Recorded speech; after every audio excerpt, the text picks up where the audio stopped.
ভারতের বিভিন্ন রাজ্য চলমান শিক্ষার্থীদের আন্দোলনের মধ্যে দেশবাসীর উদ্দেশ্যে একটি ভিডিও বার্তা দিয়েছেন প্রধানমন্ত্রী নরেন্দ্র মোদী। সাম্প্রতিক পরীক্ষার প্রশ্ন ফাঁসের অভিযোগ এবং তা ঘিরে বিক্ষোভের প্রেক্ষাপটে তিনি বলেন, প্রশ্ন ফাঁস কোনো সাধারণ पेपर लीक ये कोई मामूली विषय नहीं है। लाखों विद्यार्थी और उनके अभिभावकों के लिए बहुत ही पीड़ादायक है। তিনি শিক্ষা ব্যবস্থায় স্বচ্ছতা ও জবাবদিহি বাড়ানোর প্রতিশ্রুতিও দেন। पेपर लीक घटना से अब तक पिछले 2.5 महीनों में अनेक विध कदम उठाए गए,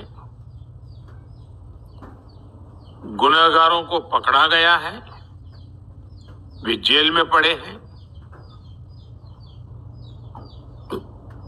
हमारा सबसे महत्वपूर्ण जिम्मा था कि विद्यार्थियों का एक वर्ष बर्बाद न हो।